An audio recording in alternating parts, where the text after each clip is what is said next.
Hoy traigo un cuento y una serie para compartir. Tanto el cuento como la serie, al menos la serie en una parte, en un episodio, nos van a hablar de la memoria o van a poner en juego la memoria de una manera muy interesante. El cuento que traigo se titula La memoria de Shakespeare, es de Jorge Luis Borges y está en este libro que lleva el nombre del cuento. Y la serie que traigo es Watchmen, la que salió en el año 2019, que se puede ver en la plataforma Max, lo que antes era HBO. Es interesantísimo porque las dos casi que hablan de lo mismo y tocan lo mismo. Lo interesante es que la serie salió en 2019 y Jorge Luis Borges este cuento no recuerdo cuándo lo escribió, pero tiene sus años ya. Así que nada, vamos a hablar primero del cuento y después de la serie, lo que va sucediendo. O mejor, vamos a hablar al mismo tiempo de las dos. En el cuento de Jorge Luis Borges se nos va a hablar de una especie de regalo que otorgan algunos a otros, aquellos que han recibido el regalo. No sabemos muy bien cómo comenzó todo, cómo es la historia de dar este tipo de obsequio, que es dar la memoria de Shakespeare. Uno la ofrece y otro, si la acepta, la recibe gradualmente. Y no hay que forzar ese regalo, que es, como dije, la memoria de Shakespeare, que es literalmente la memoria de Shakespeare. Entra en la conciencia propia una memoria que no es mía, pero que poco a poco comienza a confundirse con lo que soy. Uno empieza a tener recuerdos biográficos o autobiográficos en relación a la vida de Shakespeare.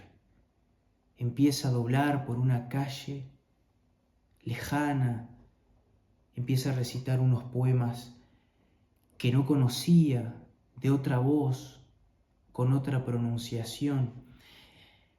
La memoria de Shakespeare empieza a introducirse en la conciencia de uno y abarcarlo todo. Les voy a leer unos fragmentos para que quede más claro, porque Borges evidentemente lo hace mejor que yo.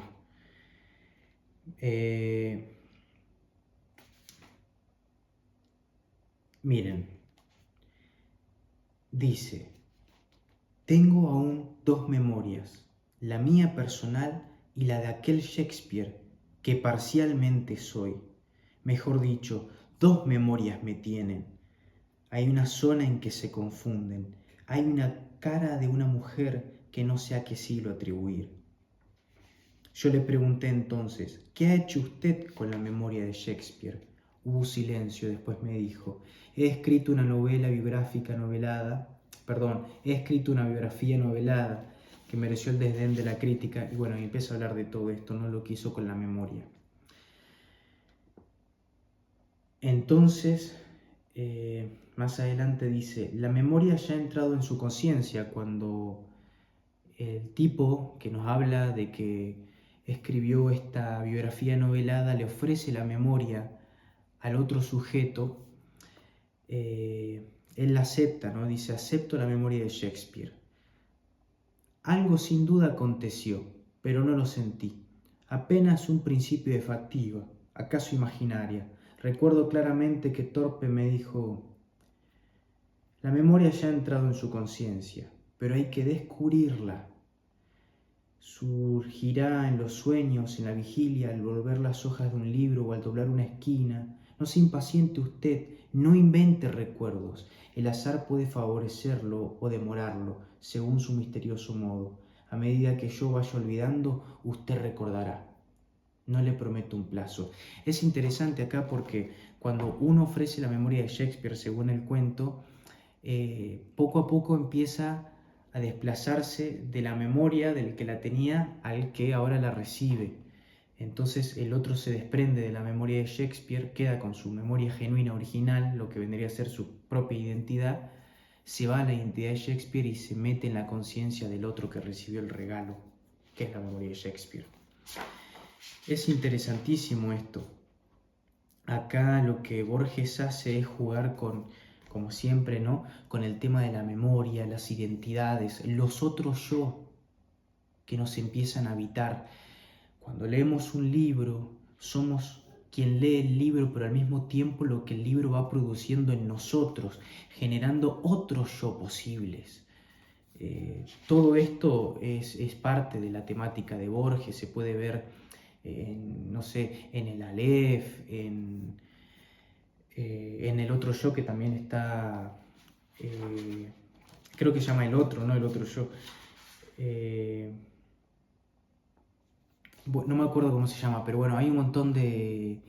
No, está en el libro de arena está. Es el primer cuento del libro de arena. En fin, habla todo el tiempo Borges de estas cuestiones en relación a la memoria, a los diferentes yo. También se puede ver, por ejemplo, en temáticas que aparecen en el jardín de los senderos que se bifurcan. Todo esto es de Borges. Pero bueno, en la memoria de Shakespeare toca esto, ¿no? La memoria, como una forma de identidad, como un aspecto único, una huella de la personalidad. Transferible, ¿acaso? Qué loco. En Watchmen vemos lo mismo, casi diría que es como, como lo que cuenta Borges, pero con otro giro, ¿no? Hay una detective que es Angela Eibar, si no me equivoco la pronunciación, que se toma unas pastillas que se llaman nostalgia.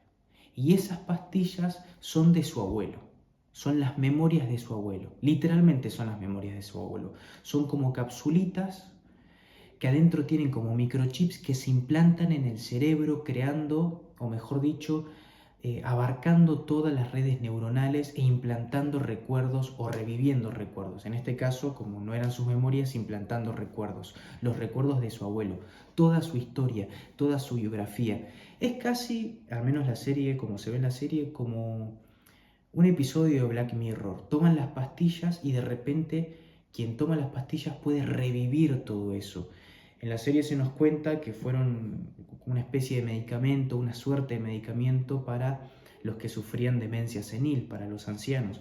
Pero poco a poco, como toda droga, fue alcanzando otros sectores hasta que se volvió bastante problemático, porque ya nadie quiere estar en el presente porque la realidad es apestosa, como contaba la serie, y preferían vivir en recuerdos, en un pasado. Y es re loco como a través de, tanto en la memoria de Shakespeare como en la droga nostalgia de esta serie Watchmen, ponen en juego como esto de el pasado, eh, no solo como un eco lejano de algo, sino como una construcción constante que se revive en el presente a la hora de ser o recordado, o recibido, o ingerido, ¿no? Son como palabras. En fin, es muy interesante. Y lo que quería como traer, además de poner a ver estos contrastes, ¿no? Que son bastante similares, si uno lee el cuento de Borges y luego ve ese episodio de la serie Watchmen, que ahora no recuerdo cuál es, dice, mirá, qué similar que es, ¿no? Obviamente cada uno con su originalidad, pero es bastante similar. Pero lo interesante es esto, ¿no? Que no cuentan la memoria como quizás aquella vieja metáfora computacional y que hoy en día en algunas teorías de las ramas de la neurociencia se sostiene, ¿no? Que la memoria es un almacén, digamos, donde lo que hace el cerebro es recibir constante información, datos, y mediante la atención o ciertos procesamientos la almacena, la retiene, la codifica, etcétera, y la va desplazando al almacén de la memoria a corto plazo o la memoria a largo plazo. Estoy hablando de la metáfora computacional, ¿no? Primeras cosas que se ven en los primeros años de psicología. Y acá, por ejemplo, vemos en Borges o en la serie Watchmen que la memoria no se trata de una mera recepción de información o de datos o de codificación o simplemente de almacenamiento, sino que tiene que ver con una construcción de la personalidad, una identidad. Es algo mucho más allá que una información. Es una historia, es una narración que se hace constantemente. Tiene que ver con la personalidad del sujeto, que va más allá de una mera recepción de datos, una mera recepción de informaciones, una mera repetición de algo que viví. No, es una reconstrucción constante, no es un eco, es una voz presente, actual, que todo el tiempo va configurando cosas nuevas. Me parecía interesante digamos, pensarlo de este modo y entretenido también. Jorge Luis Borges, la serie Watchmen del año 2019 y bueno, plantear también lo que vendría a ser esta idea bastante interesante de la memoria como un aspecto fundamental y único de la personalidad. Las cosas que viví, las cosas que leí, las cosas que vi, las canciones que escuché, no son meros datos ahí que los codifiqué, hacen a quien soy. Eso, un abrazo.